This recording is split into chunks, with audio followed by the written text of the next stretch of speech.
Good morning and welcome to the Downtown Aviation Economy and Innovation Subcommittee for October 2017. Today is October 5th. I'm joined on this particular subcommittee to my right, Councilwoman Thelda Williams, Councilwoman Laura Pastor to my left, and to my far left, Councilman Michael Nowakowski. I'm Daniel Valenzuela from District 5 Council Member and honored to chair this particular subcommittee. We begin this subcommittee and we end it with the call to the public. It's for good reason, but it's also to remind the public that you have the first and the last word when it comes to doing business here at the City of Phoenix. Do we have any cards for the first call to the public? We do not. We'll move to the next item on the agenda, which is for the approval of the meeting minutes for August 31st. Do we have a motion? We have a motion. Second. And a second. All in favor, please say aye. Aye. Motion passes. The next item on the agenda is the consent agenda is for items 2 and 3. And we can take a motion for 2 and 3 unless we have any questions, comments, or would like to have them pulled. 2 is the Alliance for Innovation membership for the City of Phoenix. Incredibly positive. And 3, also very positive, veterans entrepreneurship sponsorship with the Armory. Move approval. Second. We have a motion and a second. All in favor, please say aye. Aye. Motion passes. Next, item 4. This is information only, parking meter program update. And this is just for information. We can have a presentation. I believe we all may have received updates and briefings. We can hear the update, or we can just move to the next item. I'm fine to go to the next item. Okay, we good with that? Okay, thank you, Ray. We'll go to item 5. This does have, it's an item for possible action. The FAA flight path update.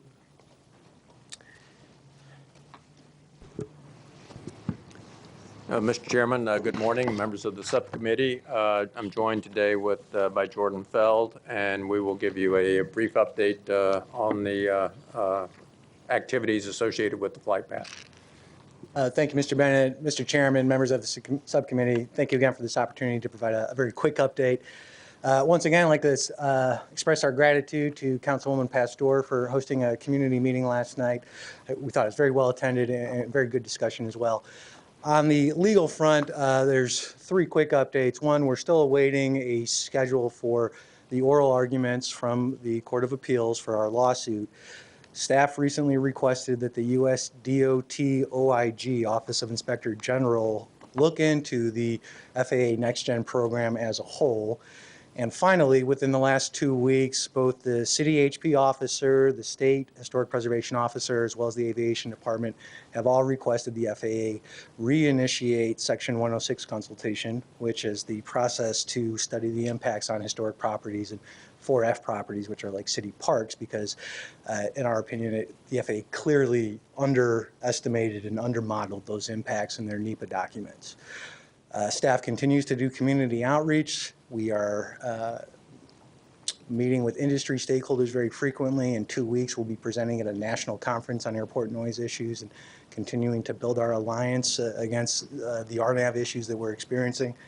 And finally, one of the things that comes up in a lot of our meetings is our stakeholders would like more noise data, different types of noise metrics and contours, and be able to access that data very quickly. So staff will be coming back with a recommendation to use a virtual noise monitoring system, which in real time provides that kind of data to stakeholders at a very kind of easy to use format. So with that, that's our very quick update. We're happy to answer any questions or take any follow-ups. Thank you for the update. Any questions or comments by my colleagues? Councilman Nowakowski. Just to clarify, those meetings aren't with the FAA. They're community meetings with our airport staff. Is that correct? That's correct. And it's not organized with FAA individuals or anything. It's something that Sky Harbor, the City of Phoenix, wants to reach out and hear the concerns of the community. Okay. Thank you. Councilwoman Pastor. I have a question. One of the constituents last night brought it to my attention, and I believe I was correct, but I want to make sure that how we were joining efforts with other cities and that we were really keeping close contact with them in order to really start moving the needle forward. And so I said, yes, that we've been doing that. That's why we've been able to have, I think, believe so much progress. Can you give me an update on that? Sure. Mr. Chairman, Councilwoman Pastor, excellent question. So staff regularly is reaching out to our equivalents at different cities, Boston, New York, San Francisco, Los Angeles, to basically help each other learn kind of the best ways to approach it as we move forward. Staff will be having a fairly long meeting with both NorCal and SoCal Metroplex in 2 weeks when we're at that National Airport Noise Conference. And certainly at a legislative level, there's quite a bit of just day-to-day coordination, but there's always room for different formal processes we can take on, so we're certainly happy to hear suggestions there too. Thank you. So we've had these meetings or this agenda item at this particular subcommittee for more than a year now. So thank you so much for continuing to come out, giving us the latest information, continuing to be out in the community. It doesn't surprise me that Councilman Pastor stays as engaged as she does, having a meeting just yesterday. But this is important for all of us. We do have one card, Mr. Brent Kleinman. Thank you, Councilman Valenzuela and the rest of the board on this. This is kind of to follow up on Councilwoman Pastor's question. I understand the airports and the groups, legislative groups as well, are speaking with these other cities and other communities. I think the point that was trying to be made to the Councilwoman last night and that we need to project is, how do we get the mayors and the council members of these cities together to put out press releases, hold press conferences, because that's what's going to get the media behind this story and more. As much as I enjoy the head of the airports all talking and communicating, I think what the neighbors are looking for are the leaders of each city, the people the general public recognizes and understands. When they see them working on it, there's going to be, I think, a better call to action for neighborhoods to support this action, and also maybe for the FAA to say, wow, these groups are a lot more organized. So that's, I think, where the question was going, and what we're looking for is to get your pretty faces on TV talking about this. So thank you very much. Thank you for the input, Mr. Kleinman. It's well received. I think as often as we can, we are also getting out to the community, but great point. We have to do more of that. I agree. Any other questions or comments? Okay, we will move to item 6. That was not we didn't need action for that particular item, so we can move right on to item 6, aviation capital investment implementation.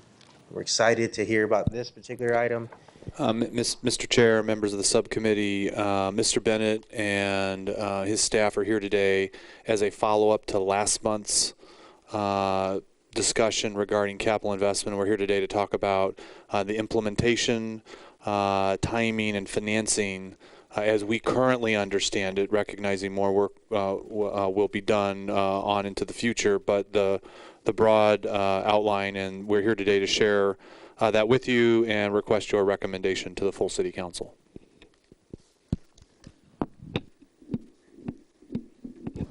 Mr. Chairman, members of the committee, I'm joined here this morning by Jay DeWitt, who's our Deputy Aviation Director for Financial Management, in case there's some questions as we finish up our presentation.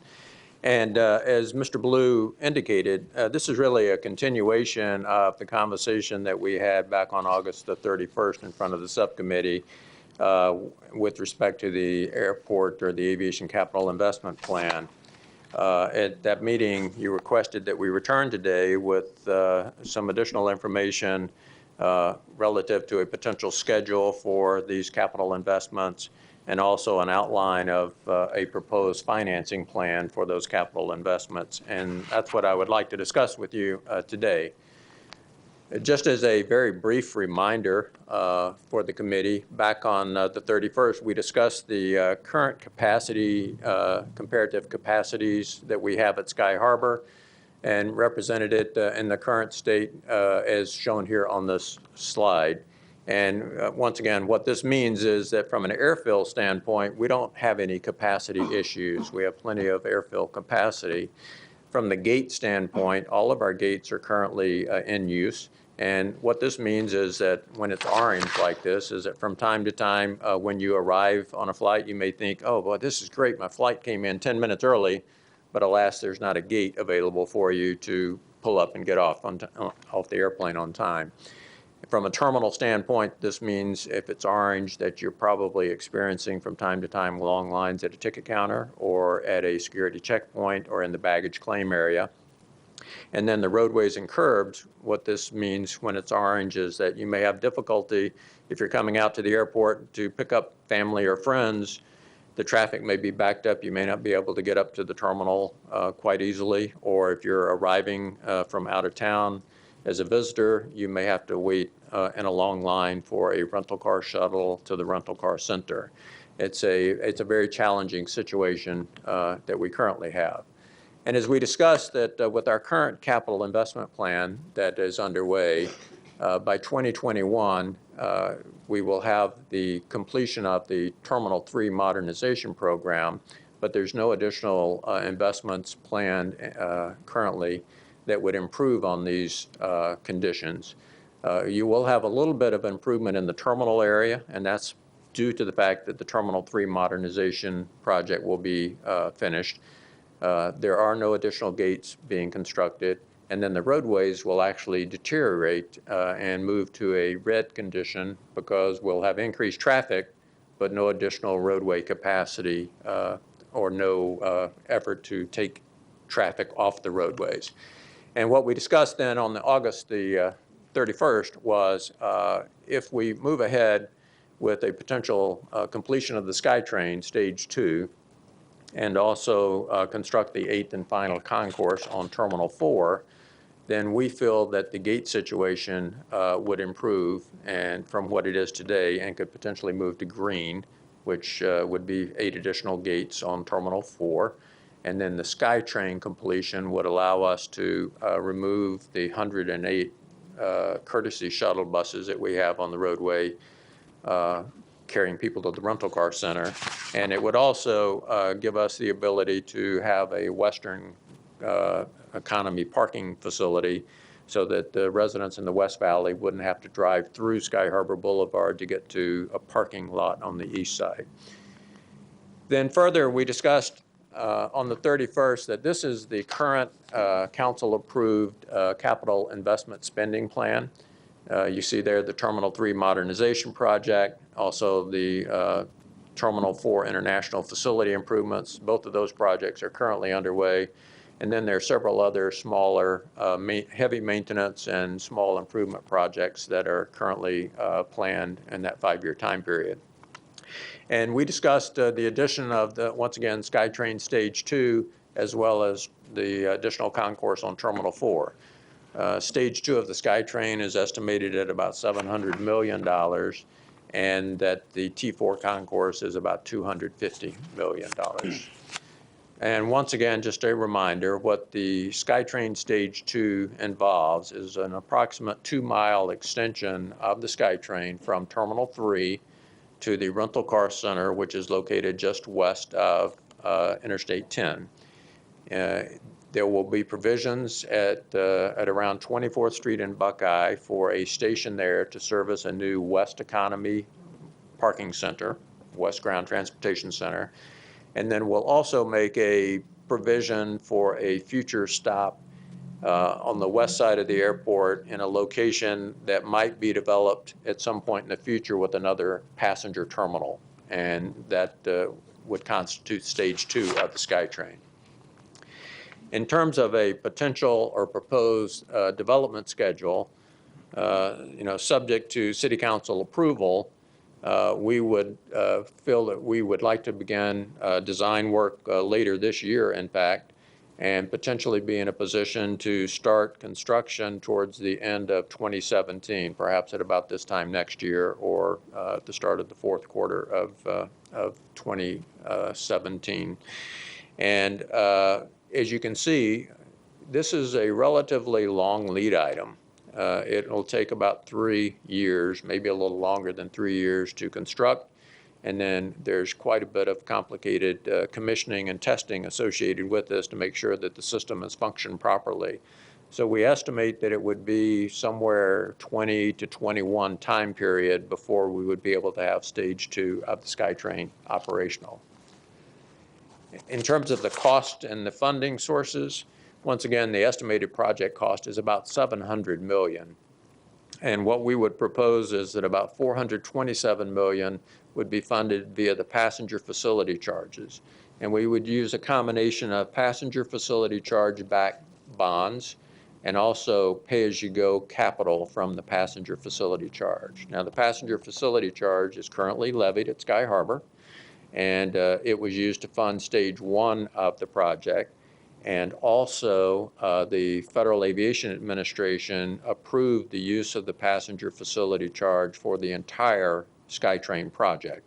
So it would not require additional federal approvals, we don't believe. The second source of funding for the project would be about $273 million from the customer facility charges. Now, those are fees that are currently levied on customers when they rent automobiles at the airport. They're charged a customer facility charge, and that was used to fund the construction of the rental car center. And it's also used to fund the operation of the shuttle bus services that's currently shuttling passengers back and forth between the rental car center and the terminal building. So we would use the combination of bonded CFC fees as well as some pay-as-you-go capital from those two sources. So once again, both of those funding sources are currently being collected at the airport. They have been being collected for years at the airport, and it's just we'll be applying them to the extension of the SkyTrain. Now, the next component was the construction of the 8th and final concourse on Terminal 4. And once again, this could provide up to 8 gates. And we could also have a basement facility in that would allow us to have a potential additional international arrivals complex should the demand warrant. And it is a relatively simpler project to build, and it would be connected back across Sky Harbor Boulevard to the north concourses, and that would ultimately complete the loop around Sky Harbor so that you could connect from the north to the south without having to go back through passenger screening. In terms of a schedule for that facility, we would like to begin some, subject to council approval, some environmental and design work in 2017, and also initiate airline consultation phase in 2017. It's very important for us to meet with the airlines to understand what their needs are, what their potential future fleet looks like, those kind of issues as we go through the planning and the design for that. And with that said, then we should be able to start construction at some point in 2018. It's a little less complicated project and can probably be built a little quicker than the SkyTrain. So we anticipate about a 2-year construction cycle with some operational testing at the end of that. And it would probably be ready for occupancy at about the same time as the SkyTrain Stage 2 would be finished. In terms of funding sources for that, it's a $250 million project. We would anticipate just using our general airport revenue bonds of about $180 million, and then $70 million of other airport revenues or pay-as-you-go revenues, where in given years we always make non-debt cash-funded investments in our facility. So we would apply some of that to the construction of this facility. And so finally, with council approval, aviation feels that we would be able to finish SkyTrain Stage 2 as well as Concourse S1 by about the 2020-2021 timeframe. And interestingly enough, that is also about the same time frame as the Terminal 3 modernization project will be completed. So all three of those improvements could be coming online at about the same time. All of these projects are financially feasible and can be accomplished within the aviation sources of revenue that we currently have available to us today. And so we would request the subcommittee's approval and recommendation to the full city council of this investment plan and funding plan as presented. Yeah, I'm happy to answer any questions that you may have. Okay, thank you. Thank you. Thank you, Mr. Bennett. We have Councilman Nowakowski. Yeah, I have a couple questions. Just some clarification for individuals that are watching. So that 700 million is not coming from Phoenix taxpayers. It's coming from either the airport or people using the airport fees and stuff, right? Mr. Chairman, to Councilman Nowakowski, that is correct, sir. The passenger facility charge is a fee that is currently levied, and it is $4.50 for tickets out of Phoenix. It's collected at airports all across the country. So every time you buy an airplane ticket, you contribute to that. And the use of those funds is limited by federal regulation as to what you can use those funds for. So this project has been approved for passenger facility charge purposes. And the customer facility charge, that is levied on visitors to Phoenix that rent cars and from the car rental companies at the airport. And then we're also talking about the SkyTrain extending 2 miles all the way to the rental car facility. So between the airport and the rental facility, we own that property. Is there a possibility, and can you do a feasible study or a study on actually having a hotel right at 24th Street where we're looking at that west parking lot where maybe the SkyTrain could actually go through it and actually have a stop there to pick up those individuals from the west parking lot, and also individuals that want to stay at a hotel at the airport that we've been advocating for years on. Mr. Chairman, Councilman Nowakowski, that is something that we would very much like to see take place. And as part of that planning and design for that Western Ground Transportation Center, we will be taking all of those opportunities into consideration.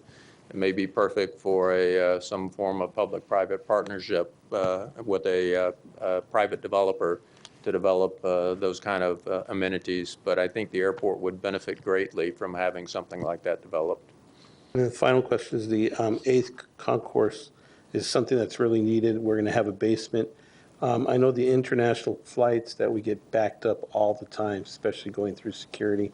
Is there a way to have 24 hours international or later? Because I know that one of the biggest complaints we have when we go to Mexico and we try to advocate for some of those airlines to fly in, they're saying that our times are limited on where they can actually land and go through security. Is there a way to extend that for night flights? Mr. Chairman, to Councilman Nowakowski, once again, the short answer is yes. In fact, we have entered into an agreement with Customs and Border Protection, a reimbursable agreement, whereas if we had a flight coming in at an off hour, we can negotiate with Customs and Border Protection to provide clearance services on a reimbursement basis, and we would have to reimburse them for the overtime that may be associated with that. But yes, we can do that. Thank you. And just to clarify there, the tax dollar question, this is not coming out of the general fund. This is an enterprise fund. This is, we have to be responsible with every dollar we get in the city, but investing in our largest economic engine, that it being the Sky Harbor Airport, is a responsible use of those dollars to expand on the SkyTrain, and of course, the facility itself. Mr. Chairman, that is correct. Aviation is actually a contributor to the general fund in terms of our purchasing services from the city, and we contribute tax revenue to the city also. And so by using the enterprise fund responsibly, it actually contributes, to your point, to the general fund, which means potentially more, police officers, firefighters, and fixing roads and bridges and That is correct, sir. water infrastructure, and the list goes on and on. Yes, sir. Mr. Chairman, members of the subcommittee, but I will be very direct. There is no sales tax of the city. There is no property tax of the city. There are no other general fund dollars that will be used to fund any of these projects. Right. All the activity at the airport is funded by the revenues the airport produces at the airport that are exclusively from its proprietary commercial activity. All general tax dollars that are earned at the airport come back to City Hall, are not used at the airport in any way. Right. So that's just an important, to make that clarification, so thank you so much. Any other questions, Councilwoman Williams? I don't have a question as much as I just want to thank Jim and your staff. Sky Harbor is one of the biggest economic development and economic engines in Arizona. And it is the gateway to Arizona, and it has reached capacity in many ways. I applaud you for coming up with these plans and a funding mechanism that doesn't increase any of your fees. I do have, I guess, one quick question. You said you were taking $80 million that you now use for shuttles and use that as a cash expenditure towards the construction, if I heard you right on one of those slides. Mr. Chairman, to Councilwoman Williams, if I may, I think back up, is this one, the Yeah. CFC pay-as-you-go. It's not the funding that we use for the shuttles. Okay. It's just the revenue source generates a certain amount of money, and then after you pay for the shuttles, after you pay the debt service on outstanding bonds, any residual funds that are collected would just be invested in the facility. Thank you for clearing that Pay-as-you-go up. capital. Because I absolutely applauded your efforts and totally support this. An airport that doesn't continue to grow and restructure does not meet the airline's needs, and you will lose flights. We will become a whole different city without this engine going, so I would move approval of the plan. Second. I think it's a great plan and a great idea to move approval. So we have a motion and a second. I do have cards. None wishing to speak, but all in favor. Brian Amaral, marked in favor. Mike Redwine, marked in favor. Steve Grauer, marked in favor. And Dr. Gregory Torres. I'm assuming he's a doctor based on his handwriting. Also marked in favor. So we do have a motion and a second. No other cards. Any further discussion, questions, comments? Just want to thank our staff for all this hard work, and also I'll be supportive 100%, seeing that there's no tax dollars or general funds being used for this. But at the same time, it's creating jobs. It's creating jobs and creating some good businesses along the line, from our rental facility to our airport. I think there's a lot of opportunities there for us to actually create businesses, and that will give back to the city of Phoenix, and that would create jobs that would last for a long period of time. The other thing too is that I'd really like to have maybe an update in the future on if we're going to create an extra runway and where that's going, and also what we're going to do with the existing properties that we have surrounding the airport also. Mr. Chair, members of the subcommittee, we'd be pleased to do that. I don't think I'm violating the open meeting law to just simply say there are no plans, there is no need to do any additional airfield improvements related to any additional runways. We will not be, we will come back and tell you that in more detail. There is no plan for another runway, and one is not required for decades, if ever. Okay, we have a motion on the table and a second. All in favor, say aye. Aye. Motion passes. Thank you so much.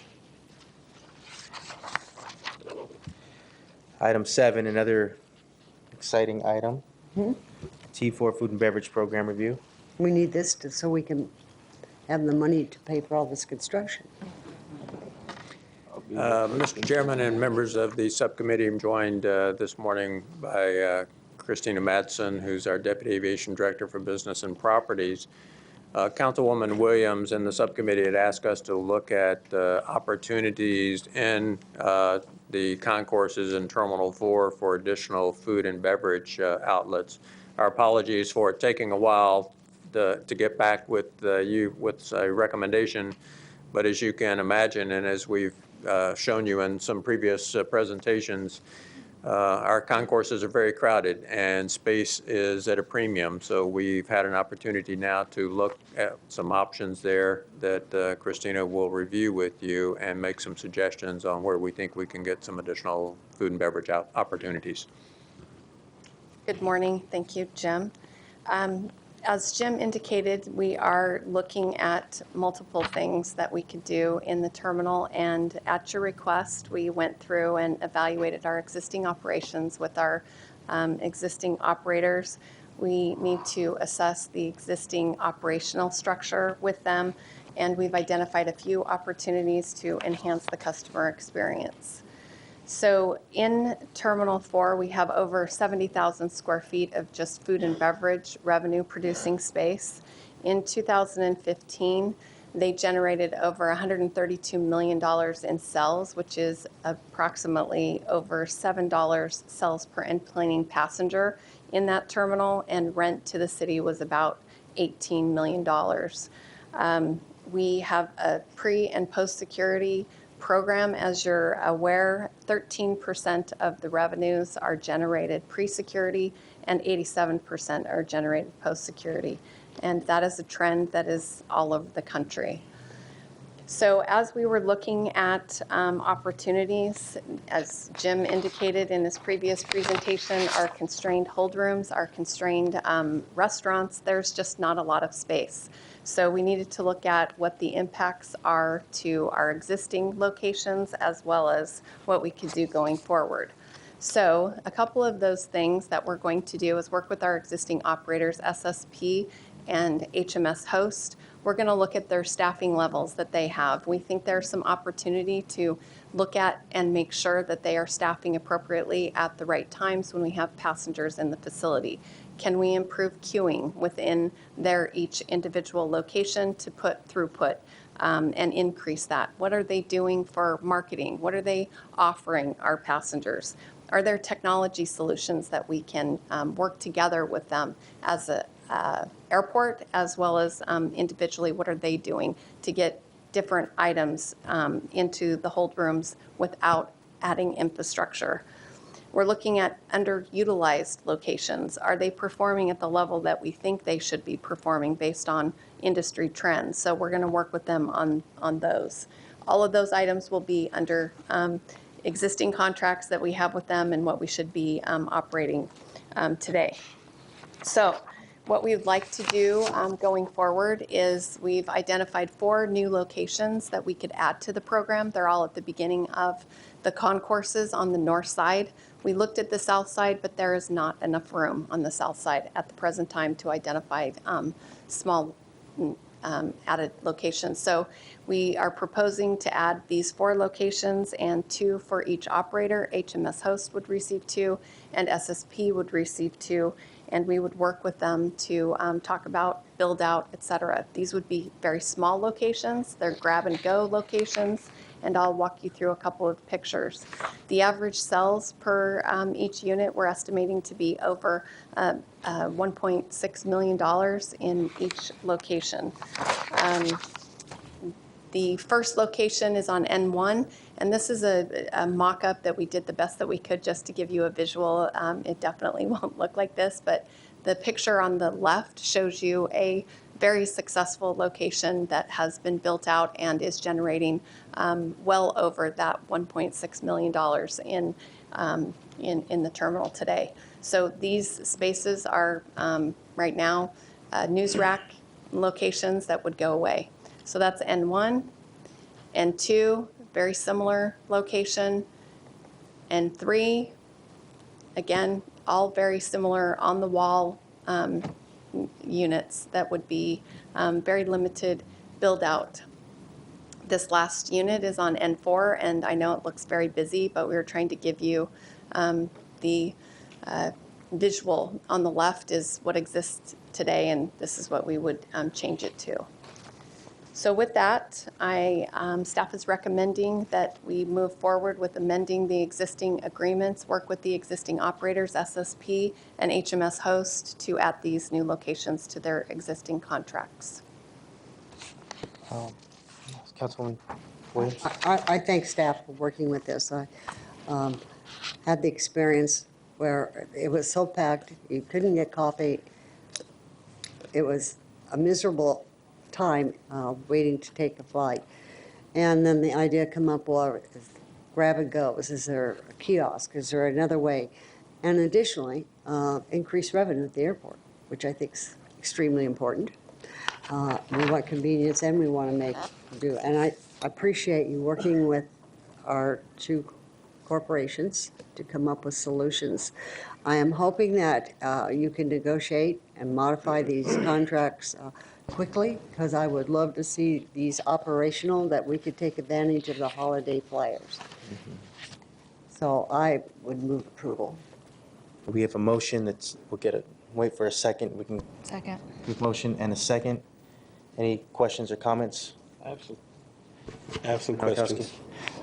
I was just wondering if we can, in the near future, or if we can get a report on the MAG of the, I know that in the past, we were having some problems reaching that MAG, and I was just wondering if they're actually meeting them, and the obligations that they committed with the local businesses and minority businesses there, right?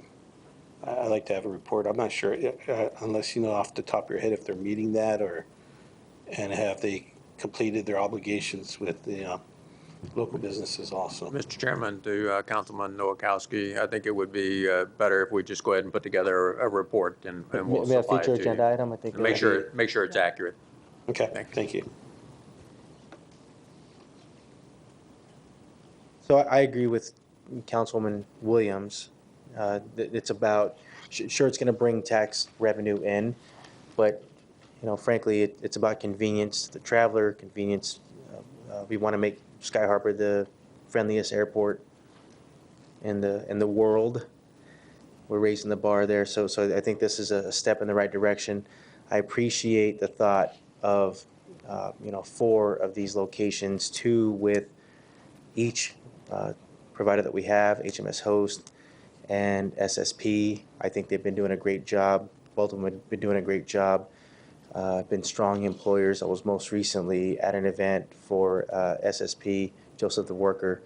We know that we have 500 employees through Joseph the Worker, employed with SSP, providing services at the airport, and I think it's, I think that's a good thing. So it sounds like we already have the locations mapped out as well from what you're saying. I think that's important as well. And Councilwoman Williams' final point, which I think we should not I can't underscore enough, is the importance of getting this up and going as quickly as possible, because the holidays are upon us, and we want to be sure that not only is it good business, but we can expect a lot more travelers, which means it's going to be even more difficult for some people to get that cup of coffee or that sandwich or whatever the case may be. So I'm also very supportive. We don't have cards for this item. All in favor? Oh, we have comments? I just have a question. A question? The 4 new kiosks, those are current contracts. We're not going to go out and solicit new bids, right? It's with the current, okay. I just want to get that clear. Thank you. Okay, we have a motion and a second. All in favor, say aye. Aye. Aye. Motion passes. Thank you. Moving on to item 8, Downtown Enhanced Municipal Service District 2017 Budget and Work Plan. Mr. Chair, members of the subcommittee, The existing Enhanced Municipal Services District has been a long-lived support to the downtown. It's been in place for 25 years. The vendor across that time has been the Downtown Phoenix Partnership. It is a community-driven, property owner-driven organization, as Ms. Mackey, her team, and Dan Clockey, representing the Downtown Phoenix Partnership, will explain. These are services requested by the property owners, and they have spent a lot of time talking to the property owners. So we feel like we have a work program that, while it requires council action, we believe is a very clear representation of the expectations and desires of the community. And represents a modest increase in costs, again, all driven most dominantly by the property owners themselves. So with that, I'll turn over to Ms. Mackey and her team. Good morning, Chairman and council members. We're here today to start our annual actions that are required by state statute in regards to the Enhanced Municipal Services District. Here with me at the table is Eric Johnson, Deputy Director of Community Development, and Dan Clockey with Downtown Phoenix, Inc. We're going to walk through a presentation of kind of the overview of the Enhanced Municipal Services District and what you can expect over the next number of months as we're back with you a number of different times on these actions. So with that, I'll turn it over to Eric Johnson. Actually, I'll pass it on to Dan Clockey. Great. Thank you, Chris. Chairman Valenzuela, members of the subcommittee, I appreciate your time. I know a lot of you are familiar with the Enhanced Municipal Services District, also known as the Downtown Phoenix Partnership, so I will move through this quickly, but feel free to stop me at any point if you have questions. There we go. So as you know, Downtown Phoenix, Inc. Was created several years ago as the umbrella entity. Underneath that is the Enhanced Municipal Services District, the Downtown Phoenix Partnership. We are contracted, that is DPI is contracted with the City of Phoenix to fulfill the obligations of that contract. In turn, Downtown Phoenix Partnership does all the service aspect of that.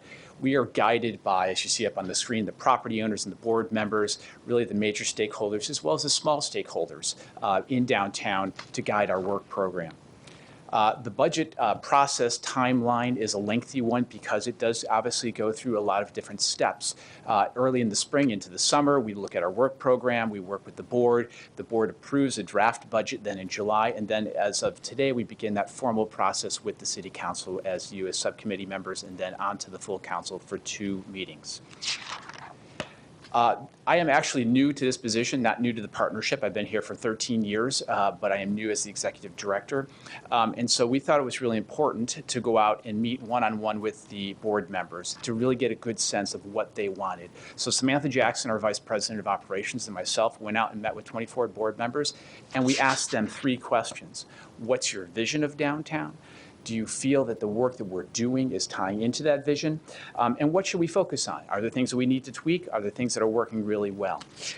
The interesting thing is that we got a lot of different responses, but there was a common thread running through all of them. And that thread was make sure that that ground floor, that ground plane of downtown, where all the activity happens, where all the vibrancy is, the energy is, make sure that that's working the best possible, in the best possible way. So they emphasize filling the ground floor retail. They emphasize walkability, shade, making interesting sidewalks. They emphasize having a lot of people on those sidewalks and streets with festivals and so forth. And so this list of things that you see up on the screen really are running through our programmatic areas. And the last thing is most important. That is getting the word out, not only to folks here in Phoenix, but nationally. And I know Chris is working on that a lot as well. So from a programmatic standpoint, we have 3 major programs. Our operations program has 3 main priorities for next year, really enhancing the public realm. And that encompasses a lot of different things, but it's really about making it walkable and exciting to be in downtown. The second item is to really brand our folks that are out there so that other people know they can ask them for assistance. We want to make sure that they are very, very visible. The third thing is something that I know the City of Phoenix has been working on a lot with PD and with Human Services, and that is to work on the homeless issue. We are not going to solve the problem ourselves, but we can be an important part of the solution, and so we're taking some pretty important steps even this year, not even waiting for next year, to work with PD and with Human Services. Along those lines, marketing and events, it's all about people. and we want to get more events down here to bring more people. We want to support the events that are here. Obviously, we have a very important role in some of these major events that have been coming down, whether it's Super Bowl, Champ Game, and then this year, the Final Four. And then the third program is our economic development program. The city of Phoenix and the stakeholders down here have put a tremendous amount of resources into downtown over the last 2 decades. We want to show that return on investment. We think it's important to really dig into that, and we're going to do that next year and see what is happening. The second thing is we want to continue working on filling those vacancies on the ground floor. Chris does a great job filling all those buildings up and office workers. We want to make sure that that ground floor with the smaller users are also filled. The third thing is we still have holes in downtown. We want to fill that up with more residential and commercial users. So this is the proposed budget. One thing I would add to this is that Downtown Phoenix, Inc. is able to raise a significant number of private sector dollars as well as city help, which helps us leverage these taxpayer dollars to do more in downtown and help us broaden our mission. We're very careful that all the tax dollars are spent only in the district, but we are able to help with events that are outside that district through DPI. So these are the main areas that we work on. Bid services is the largest by far. Those are our ambassadors, our streetscape programs, and so forth. Business development I've already described, events and marketing as well. Obviously, we're trying to get more and more events down here and more people. One thing I would point out with the general office, that is a lot of fixed costs from insurance and rent and things of that nature. We designed our new office, which is above Charming Charlie's and Cityscape, to really be a welcome mat for the community. And so we use that on a daily basis for community meetings, for outreach, for conferences, and so forth. And in the 4 months that we've been there, there has been a tremendous usage of that space. So in terms of the budget then, we're asking for a 2.8% increase in the budget. The bulk of that increase really comes from fixed costs. The utilities for our new office and for using that space a lot more than we had previously, and then the insurance costs, be it liability insurance, workers' comp, health insurance, and so forth. We are saving some funds because of the ability to leverage some of those private sector dollars in DPI, but we're also providing a lot of value, I believe, in services for the city that we can do in a more efficient way, quite honestly. So we support some of these major events. We go door to door to the business owners because that's a very time-intensive thing.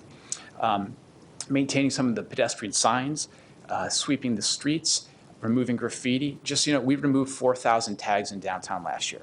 That was one guy, 4,000 tags, every single day out there doing it. And we removed 32,000 pounds of trash in the streets that we swept up and bagged up. Obviously working on business attraction, as well as then we're really focusing on planting more trees and creating more shade. So I know obviously most important to you is what's the impact on the city. And so we are asking in this rise of $10,000 from 16 to 17.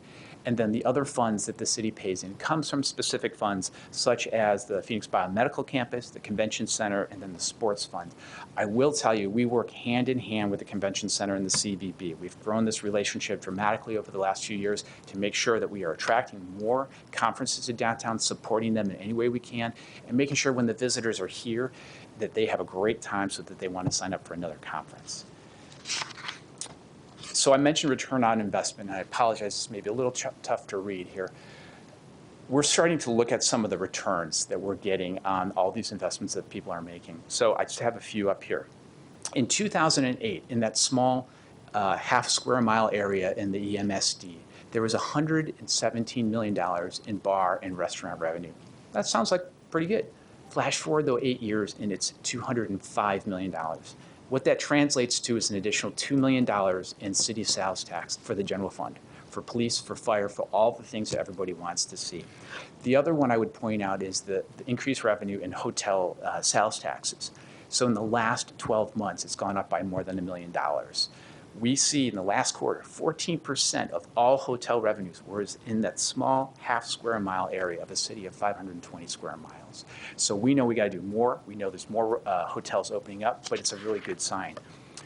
So we're here today to ask your support of this proposed budget. Obviously, there's a few more steps that need to go on to the full council, but I'm happy to answer any questions if you have any. Any questions or comments from my colleagues? You know, I actually represent the downtown area also with parts of District 4 and also District 8. And I can tell you the impact that downtown Phoenix Inc. has had on just attracting developers, attracting businesses, attracting corporations, making people feel safe when they're here for our conventions with the ambassador program and just making sure that our city's clean, and the attraction of big events where for the first time in many, many years that individuals around the city of Phoenix have come to downtown Phoenix and they have that wow effect saying, we haven't been here for years, and wow, downtown's changed. There's restaurants, and it's incredible the type of restaurants that we have. We have chefs that are coming from these resorts that are opening up their own restaurants, and they're local businesses, local individuals that have lived here most of their lives that are opening up their own restaurants with those opportunities that we're giving them in downtown Phoenix, because now it's a happening and cool place to be. Not just with ASU and U of A being downtown, it's just incredible, and just the housing, the apartments, the condos and all that. So I really think it's the true partnership, that customer service that sometimes we as the city of Phoenix are shorthanded. That's where our partnership with DPI helps to make sure that we give them that red carpet effect when they come into our city, and that at the same time, that if we make a promise that our downtown is going to be safe, it's going to be clean, that it continues to be safe and clean. Even with all the resources that the city has, we need help sometimes, and they're a great help. So I just really want to thank all your staff, especially with the graffiti. I mean, you drive downtown Phoenix, it's graffiti free. And it's really the efforts that you have all done. And people brag about downtown Phoenix after a big event like the Super Bowl or one of our conventions or so. People are wanting to come back to the city of Phoenix. And it's about time that we have an advocate out there telling our story. Instead of letting others tell our story, we're telling our own story through downtown Phoenix Inc. So thank you for all your hard work, and I'll be supporting it. And I'd like to make a motion to approve staff's recommendation. We have a motion. Do we have a second? Second. And a second. Any further comments or questions? I think if anyone walks downtown Phoenix, they can see the impact, the positive impact that you're having. At the end of the day, we have fiduciary responsibility to the taxpayers of Phoenix, and I noticed a $10,000 increase in the budget, 2.8%, right, of the budget. But clearly, you can see the return on investment. There's a difference between a cost and investing in our downtown and investing in people specifically, and you know, downtown DPI. And all of the organizations that come together, Downtown Phoenix Partnership, I just think these are some of the biggest stakeholders we have and the strongest partners we have in continuing to move our downtown forward. So I am also supportive of the motion. We have a motion and a second. All in favor, say aye. Aye. Motion passes. Thank you. Moving on to item 9. Proposed demolition process.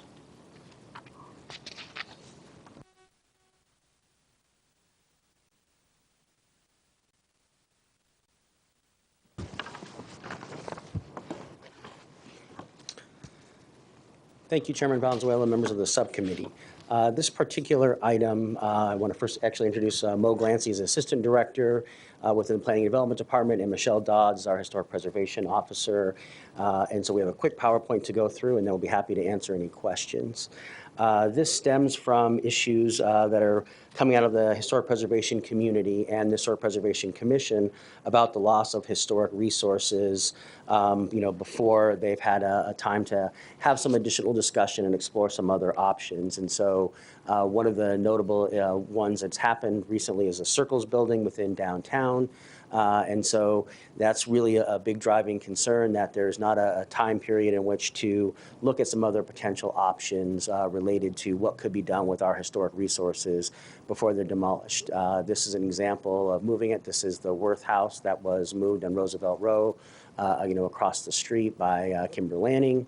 Rehabilitate it. We have a very robust adaptive reuse program, and there's lots of opportunities to rehabilitate buildings and use them, or sell it. Find someone else who is willing to preserve it, and then sell that, to them so that it can be preserved. In this proposed amendment looks at adding a time period. In this case, staff is proposing 10 business days in which the demolition permit would not be issued for a potential building that is 50 years old or older for a commercial building, or it is no part of a known study that we know is a potential historic resource. So, for example, the David and Gladys Wright House, when that came forward a couple years back, one of the things the council directed staff to do was to hire a consultant to look at where other Frank Lloyd Wright designed resources in the city.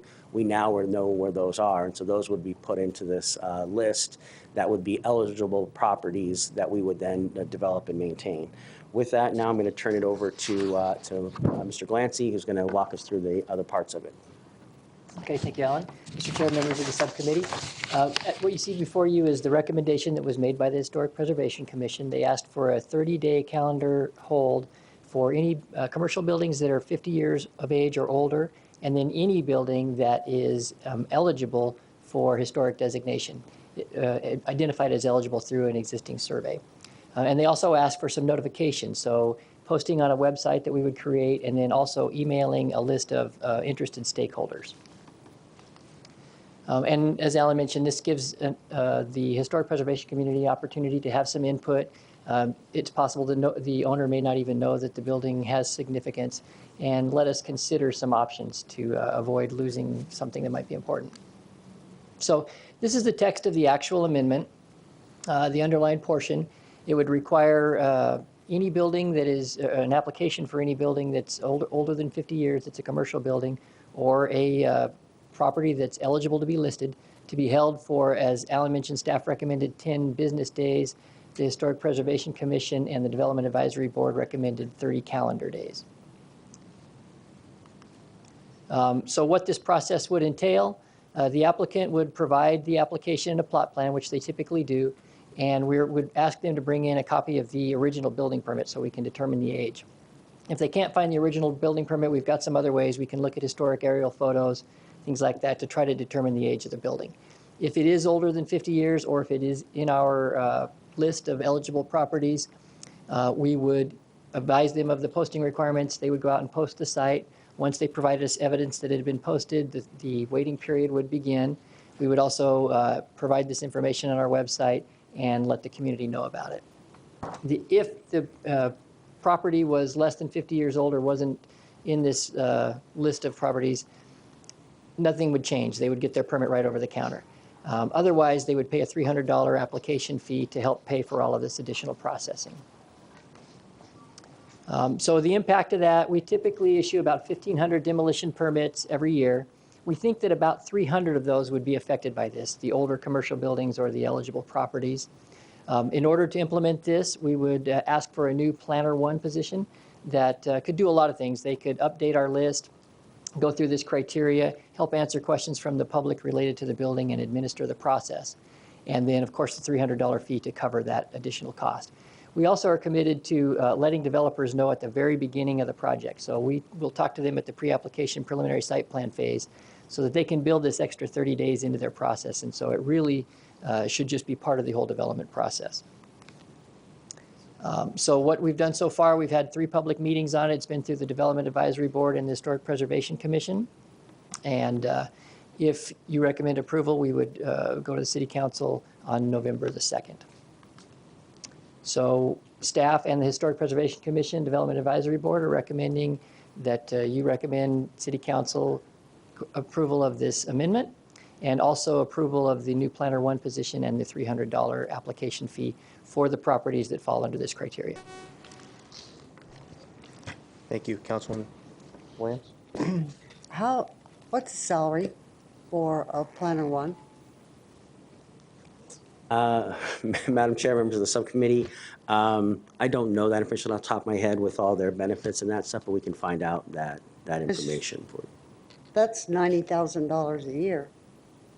And that seems like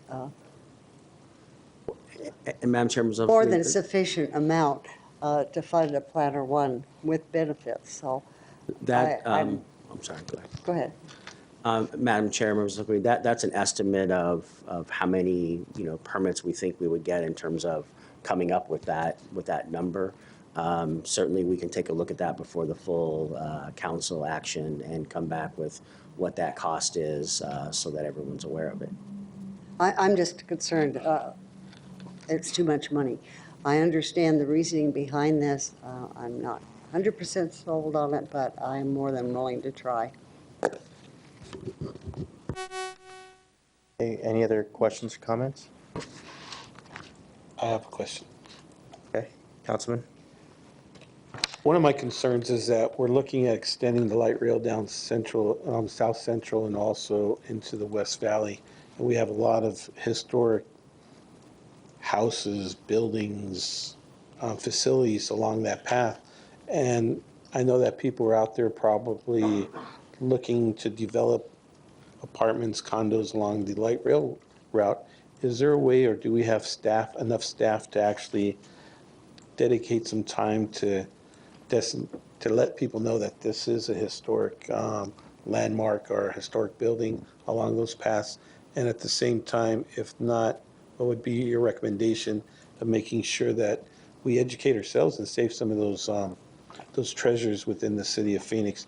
The other thing too is not just looking at downtown, but other parts of our city of designating those historic buildings now so that individuals that purchase buildings aren't surprised that they purchased a historic land site, that they know up front, and that they go into full acknowledgement that their site might be protested in the future, so that we don't have those problems with the developers in the future, like what we're having with Circles.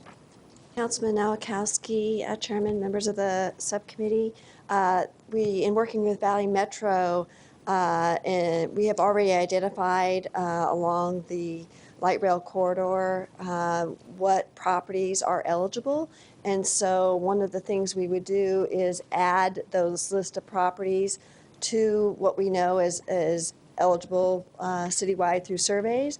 And then we plan to put that on our website to make it public. And we certainly could do outreach to the property owners to see what interest that they have in that.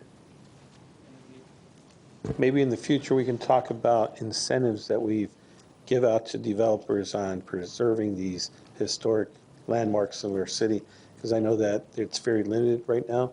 And I know that working down Van Buren right here in downtown Phoenix, if we didn't have those incentives, I mean, some of these buildings would have been knocked down and those treasures that we have in the city of Phoenix would disappear. So I think that I like to see something in the future where we talk about what type of incentives we have for historic properties and to preserve those and making sure that we keep these buildings in the future. Thank you. Any, Councilman Pastor? So, majority of the historic homes, and not majority, but the homes are in District 4. And now understanding, and there are some buildings within District 4 that are historic that have not been, I guess, marked or labeled historic, but are in the mid-century booklet. And as Councilman Nowakowski was speaking about, we're now going down to downtown areas, Van Buren, but even South Mountain area.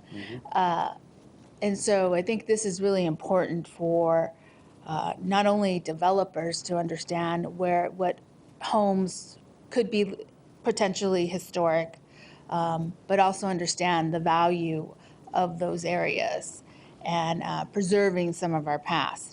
Now, I also understand that some of our past can't be preserved due to just the way the building is sitting or the foundation of it, and it would be very difficult to preserve it. So I do understand that side of it, and the money and the cost that it would be to preserve it. And so I think this is a win-win in the sense of the developers now know in a pre-app that what they're facing in a piece of property or a building, and if they're wanting to pursue it or not. And so I think that's really the most important piece of this whole process, is that in the pre-app they can determine if they move forward or not. And then we'll see. But I think it's a win-win for both sides. So, you need a motion? We have, I'll take the cards if you don't mind, and then we'll go. First card, Brent Kleiman, mark in favor. Good morning, and thank you again. I have two comments. One is on Councilman Nowakowski's comments as a thought. This wasn't what I was going to speak of first, but if we are going to pass something like this, would it be prudent for the city with historic eligible buildings over 50 years old to put some sort of notification in the county recorder so that there is definite knowledge when someone's buying these properties, that they're fully aware of this new process in which they may not be able to do any demolition or major reconstruction to that building, just as a side.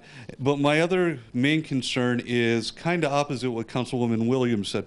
The $300 per fee and approximately $300 per year.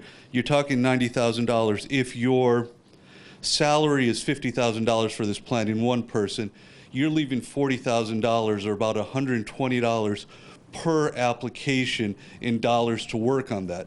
I don't think that's going to cover all that because of all the time involved with actually getting the application in, doing all the processing and sitting and having these hearings is going to cost more than $120 per application for the city, where we're then going to be going into additional monies, or we're not paying the planner a full salary plus all the benefits and everything else. So my concern is this isn't funding itself at $300 per application. And if we have less than 300 applications, are we going to even be harmed more as the city taxpayers in covering these costs? So those are my questions and concerns. Thank you. So, Chairman Valenzuela, members of the subcommittee, the fee structure is set up that it's not just paying for the one planner, one position. There'll be other staff time that are utilized in developing this.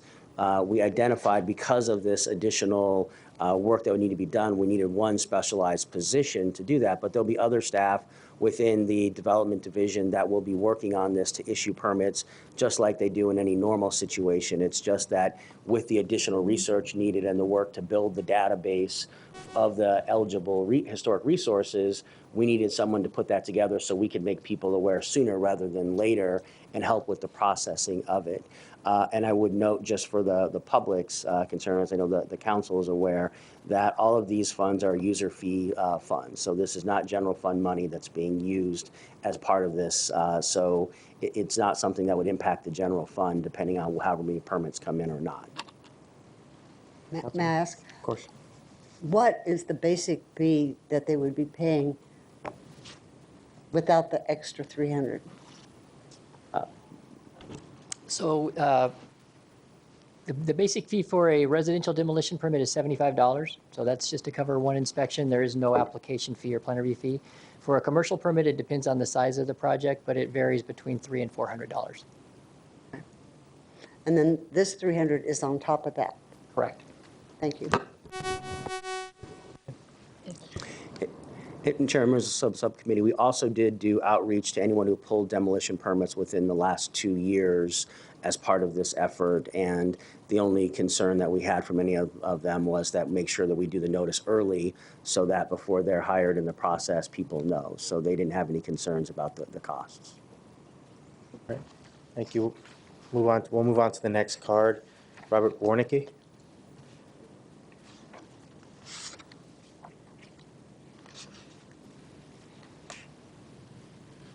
Good morning, council members. I don't know if you can hear me.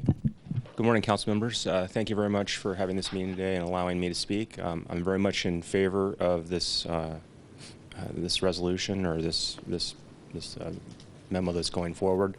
I'm here on behalf of the Phoenix Historic Neighborhoods Coalition. We had a meeting where we discussed this, and we're very much in favor of the 30-day delay as well as the community notice. It's our understanding that 30 days at the beginning of a project like this shouldn't be a big deal for most developments. It gives enough time for the city to understand what's going on. But more importantly, as Councilman Nowakowski and Councilwoman Pastor noted, it's a time for education. And just by having this additional process, the city is now going to be able to tell more about the property to the person that's coming in, and the community who may know more about the historic fabric of what's going on and where the property has been than perhaps a developer from out of state will be able to come forward and express concerns. And it's just a 30-day delay. It doesn't stop the demolition. That's what negotiation is for. That's what working with the developer is for. Mr. Stevenson mentioned the Stewart Motors building, the Circles building. That's an example of, even when everyone has an idea of what's going on, sometimes it doesn't matter. In that case, they got the permit and they immediately went forward, but the developer knew the building was historic or had historic potential. The community was already negotiating with the developer. So while that's an example of why we need the 30 days, really why we need the 30 days is just for general education on other structures that people don't know are fabulous or part of what we need as diverse buildings in our city, rather than just blocks of brand new construction. Sometimes adaptive reuse has something to add to our community that is important and is necessary. And I don't think I'm talking too long. Finally, the last thing I'd like to say is the best example of this in terms of adaptive reuse, where a developer might come in and not understand why something's important and how it could be useful, would be the yard. Most people would have gone into the yard. That property may not even quite be under this, but they would have gone in and they would have tore it down. But look at how interesting and how different that property is through adaptive reuse. So to the extent that this process promotes adaptive reuse, that's another huge benefit to the city beyond just preserving our history. Thank you. Thank you. Next card, Jerry McHugh. I'll pass. Marked in favor? In favor. Yes, sir. And finally, in favor, Connor Decimaker.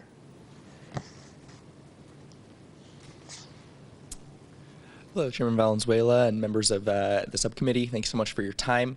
I'm a member of the Development Advisory Board that approved this recommendation a couple weeks ago, and I'm also a resident of the Greater Downtown Garfield Historic District. So I'm speaking in both those capacities.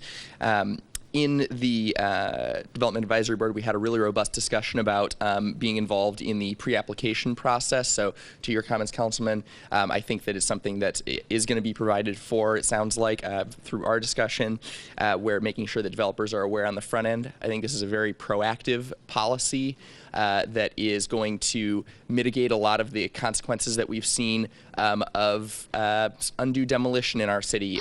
Things like Madison Square Garden, that is now an empty office building. So things like that might be not on people's radars. This is a chance for education. I'd also like to speak specifically to the public notice of this process, the fact that there's going to be a notice on the building, the fact that there's going to be posted on the city's website. I think those are really great changes because with our historic buildings, they become public resources over time.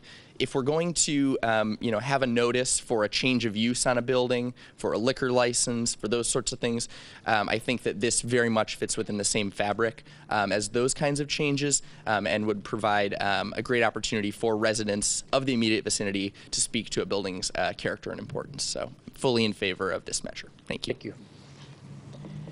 Okay, those are our cards. Any further discussion or questions?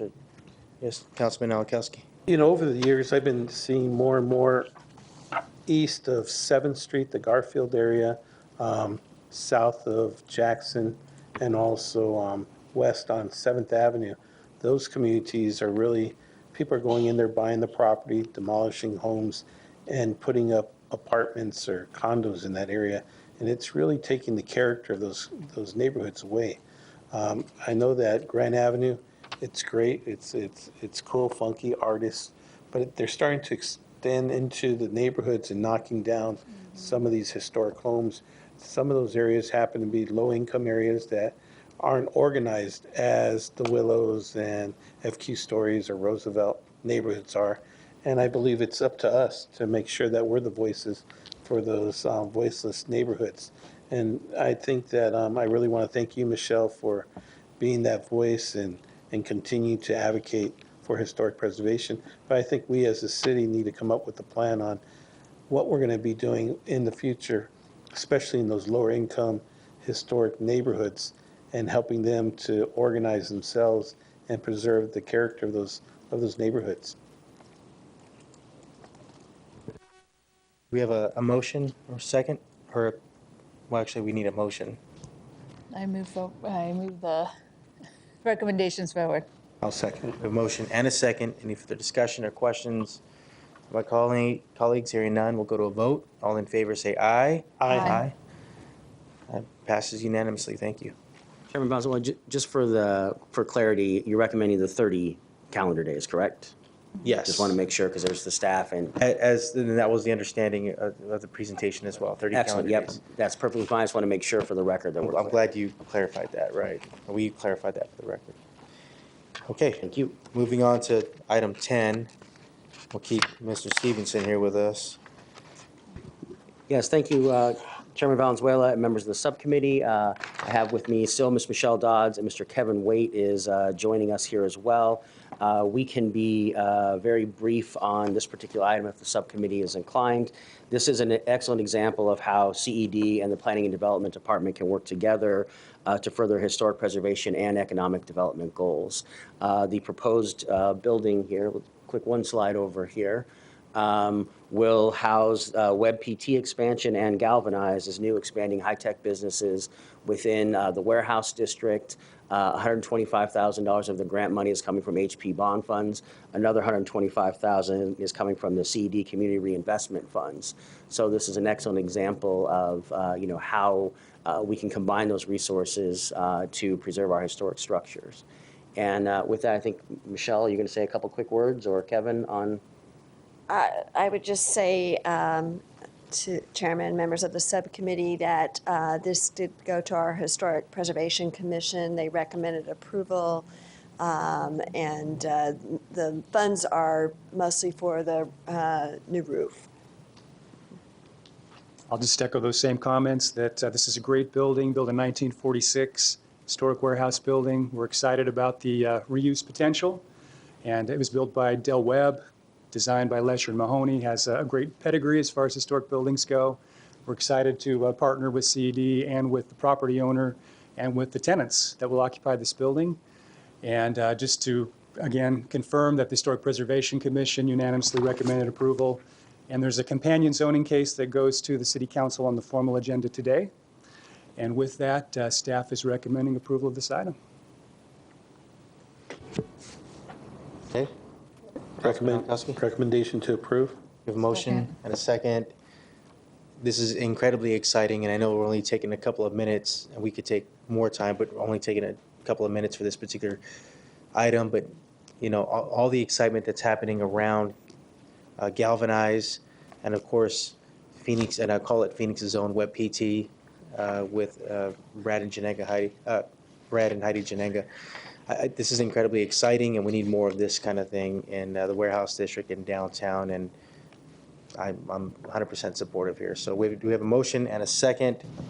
All in favor, say aye. Aye. Motion passes. Thank you. Thank you. Now we move to our final item, item 11. And Alan, you're Thank you, Chairman Valenzuela, members of the subcommittee. I'm now joined by Ms. Sandra Hoffman, who's Deputy Director over the Planning Division within the department.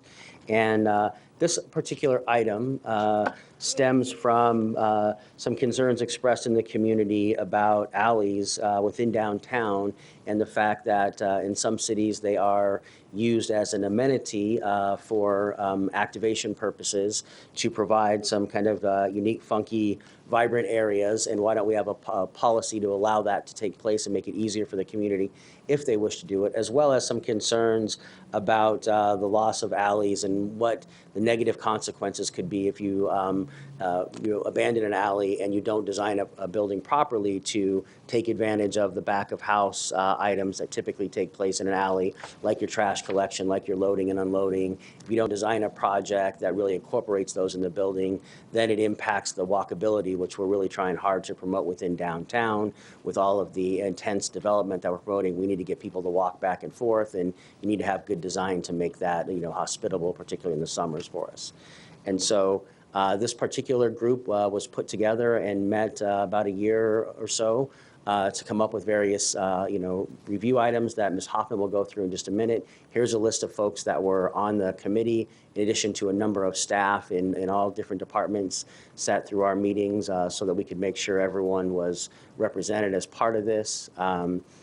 This is a map here that just shows the boundary, so we're looking at just within downtown. This is the area that we're focused on as part of this effort, and you see this map was used by the study group to look at utility corridors, where some of the things the downtown code is already calling for pedestrian walkways and pathways, where have alleys already been abandoned and partial, so we could see how all those things laid out. So it was a tool that was used by the group to come up with these the pilot program for activation and the changes to the abandonment process. And with that, I will have Ms. Hoffman walk us through the details. Thank you, Mr. Chair, subcommittee members. So the Downtown Alley Study Group came back with various proposals, and one of the things is a pilot program to activate alleys in downtown. So they have created categories for those to be a minor alley activation or a medium alley activation. So what a minor activation would involve would be having some cleanliness and aesthetics and safety elements added to an alley. So these would be really low impact type of things. It could be having murals on a wall, some lighting, some potted plants, and perhaps some public seating areas. So the minor activation would involve having a fact-finding with the Planning and Development Department staff, where we would meet with them, as well as other stakeholders that would be involved in it. There's no fee for this fact-finding. Again, we want to encourage people to come in and talk to us about their proposals so we can give them feedback regarding any kind of impacts they may have, especially if there's utilities or infrastructure that's existing within those alleys. And it would also involve having a decision within 2 weeks, so staff could come back with approved as they want, or approved with some stipulations, or again, if they have something really that won't function, we might have to deny it, but we don't anticipate very many of that. And then perhaps, depending on the scope, maybe a maintenance agreement. So the next one they would have would be a medium activation. Now, a medium activation allows everything you can do in a minor activation plus more. So you can have public, private areas for seating. You can include banners, shade screens. And one of the key elements that a lot of people are excited about is to allow some type of food service and non-alcoholic beverage service inside that alley area where you've activated it.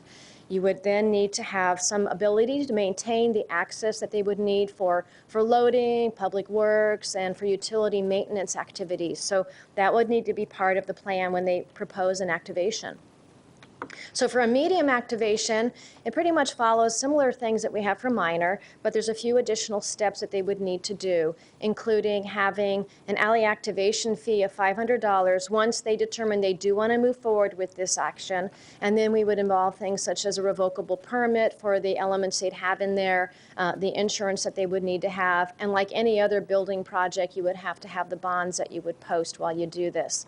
So one of the key things also for the medium activation is that the owners along that alley would need to be notified of the intent to activate that alley, and you need to have at least 51% of the owners that are along that alley in support of what you're proposing to do, so that again, that they have a voice and can be aware of what was being proposed.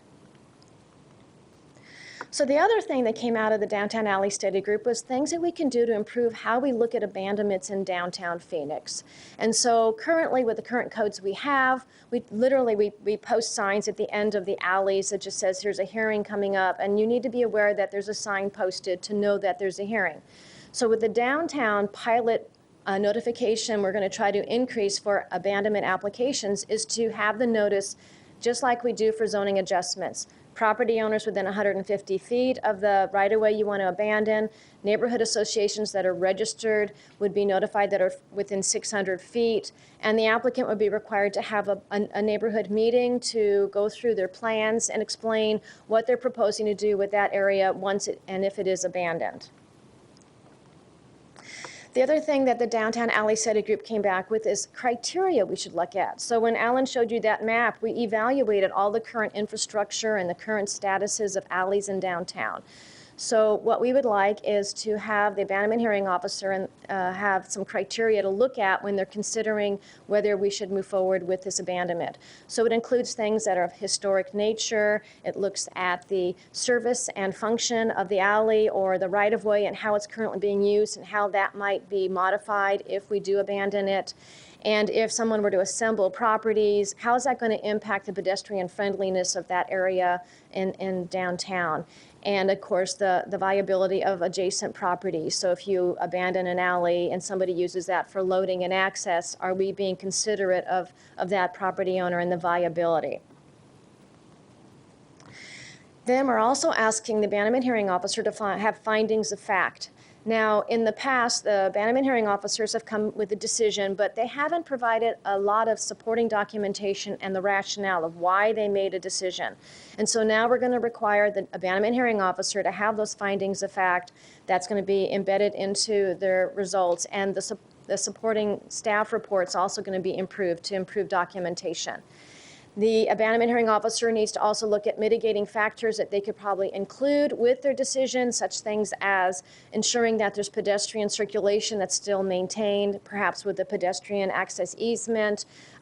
Also making sure maybe if there's a trade-off with abandoning an alley, perhaps they'll have some kind of public plaza area that would be integrated into the design of the project.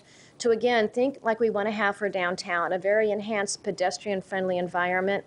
And we've also had a lot of interaction with some utilities and other departments that have involvement with areas that have abandonments. So for instance, APS wants to be part of this when we have any kind of interaction with an applicant, to talk to them about what can we do to address any utility considerations and how we can ensure they're not going to be moving that type of infrastructure out to where the pedestrians will be or making it more visible from the street. So these are all elements that we're going to assure the public and the applicants that the abandonment hearing officer is going to be evaluating and using these as direction when they go forward with an application. So with that, I'll be happy to answer any questions you may have. Any questions or comments by my colleagues? I have a comment. I just really want to thank the committee and our staff for putting this together. It's something that's really needed. I know that when developers come into downtown Phoenix, sometimes there's a debate over the alleys, and basically creating that public plaza area. I mean, look at Cityscape. I mean, we have ice skating in December, and we have all kinds of activities, movies going on during the weekends and stuff. So I think that having that community purpose, that plaza, really helps when you abandon an alley. Laura and myself went to St. Mary's in downtown Phoenix. Our bus terminal was actually right there where Fry's is going to be in the future. So we had to walk downtown, and the alleys were the scary places to walk by. So we can activate those into nice areas would be great. The only question I have is the food and non-alcohol. I was in Sacramento for a meeting, and some of the coolest places in Sacramento were the alleys where they have wine bars and restaurants, and people were engaging with wine being served. Is there a reason why there's no alcohol, or the suggestion of non-alcohol being suggested for those spaces? Sure. Councilman Nowakowski and Chairman Valenzuela, that is something that staff did look at the request of this particular study group.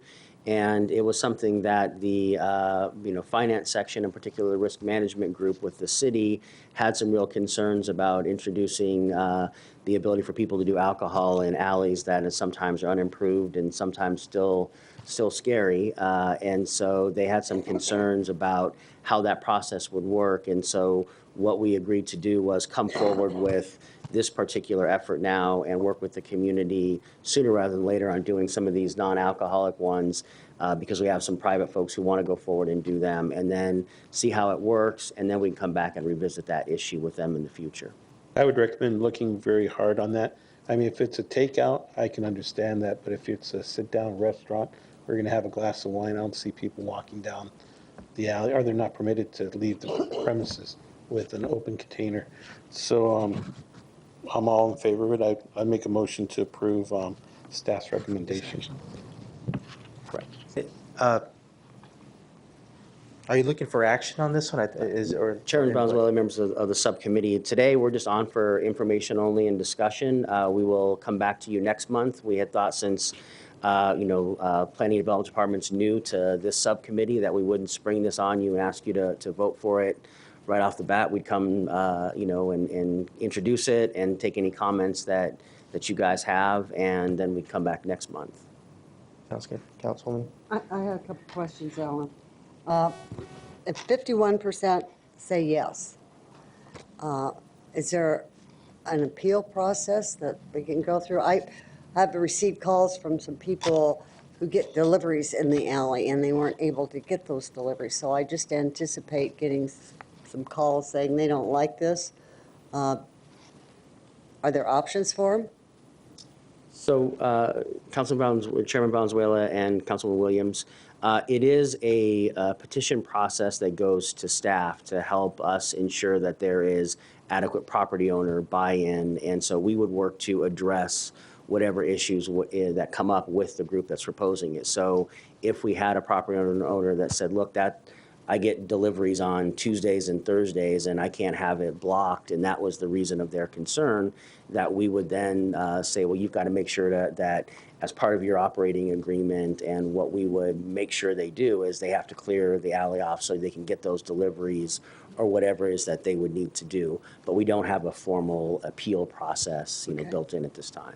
And you say property owners, which doesn't necessarily mean the person running the business that's there. Do they have a voice? So we are, as most things with our department, the legal obligations, and we're trying to rest with the property owner. We can certainly make sure that we do some outreach to business owners as well, because part of this does require that they reach out to those property owners, so we can, if that's an improvement the subcommittee wants, we can say also business owners so that they're contacted in addition. I mean, it sounds like a fun idea.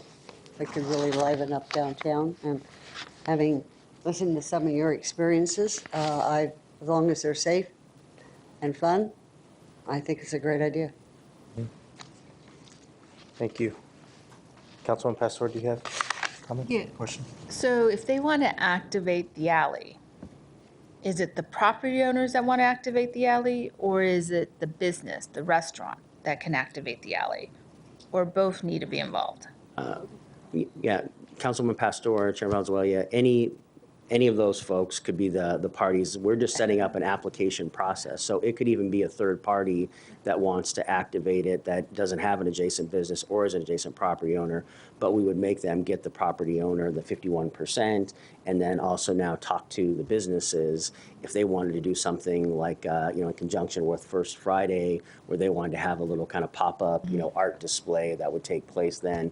This would be something we would envision that could be a regular process. Rather than getting a temporary event permit every time, you would just do this once, and then that would give you permission to do it on those set dates within the parameters. Okay, got it, thank you. Okay. We do have one card. Mr. Brent Kleinman. Thank you, Mr. Chairman and members of the committee. With the 51%, my concern is, obviously, we're going through some issues with Roosevelt Row. Is the 51% being designated by each property owner is one unit? Is it based on the size of the properties, of the tax dollars? Because I know that's a dispute that's going on with Roosevelt Row as far as whose vote counts more. So does that need to be determined? And also, the alley activation is a great idea. And in this process, is there any discussion or thought as far as taking any of the downtown city streets and looking to make them pedestrian only during certain times and so forth?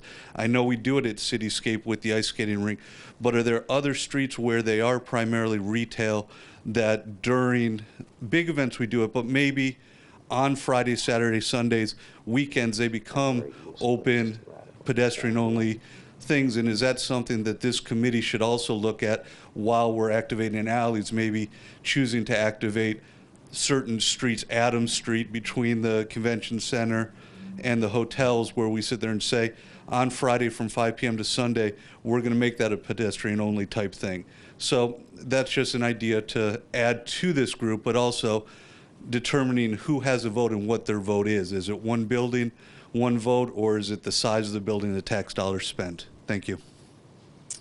Chairman Bonzuela, members of the subcommittee, it is just one property, one vote. So it's not a size of your building or whatever taxes you generate off of that. It's just because it's a physical, improvement, and you have property owners who front on that alley. It's not looked at as something that we're trying to get overly complicated into that type of scenario. There's no money attached. We're not making people spend money on adjoining properties, so we're keeping it relatively simple. There is an existing process to temporarily use public right-of-way through the revocable permit process so that it can be closed off for big events. For example, when we had the Super Bowl, there were a number of those areas that were closed off so that we could do some of the outdoor events. My hunch would be that given what is proposed to happen with Block 23, you're going to see more of that in the future for those types of temporary events, because we don't have a lot of bigger space to put some of those things in, but we already have a process to handle those. Thank you so much. Okay, any further discussion? Thank you so much. We'll move on to the next item. We are to that point. No call to the public, no cards. Future agenda items. I know Councilman Nowakowski, you had one that had to do with the MAG. And which, if we can get that, and that's for the food and beverage T4. I'd like an update, and this could probably be done through briefings, but just an update on retail. T4 retail, where are we with that? We're all anticipating anxiously, so we'd like to know more about that. And anything else from my colleagues? Councilman? I know that 7 years ago I brought an idea about pedestrian mall down First Street. Can we maybe look at that again, seeing that Block 23 is gone? And how do you connect Margaret Hans Park to the downtown? And if it's through First Street, Second Street, or Central Avenue? We'd be happy to share with you what it takes, what the benefits of the challenges. All right. Okay. On the T4, is it the item before it? I want to know I would like details, so I don't know if you can provide that or not. I'm related to the status of the current procurement? Yes. For T4, the retail? For the retail. Yeah, yes, I think when we brief you, we will provide you the very specific details. It will fit whenever it fits in the procurement process. I'm just not. Is it on the list? Yeah.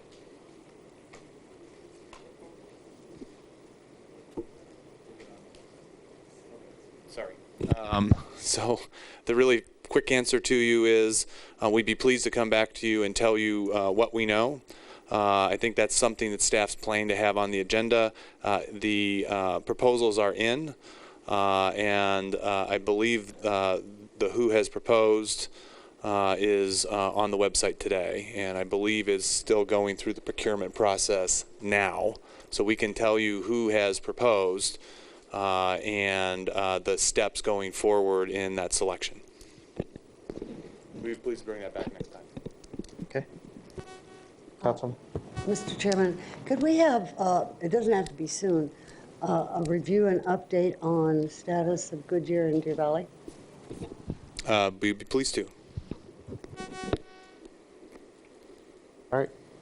And then the property around the Sky Harbor Airport, if we have a master plan for that or not.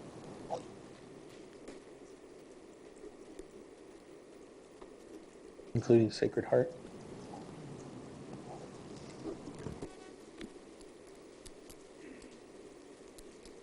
Okay. This meeting is adjourned. Thank you.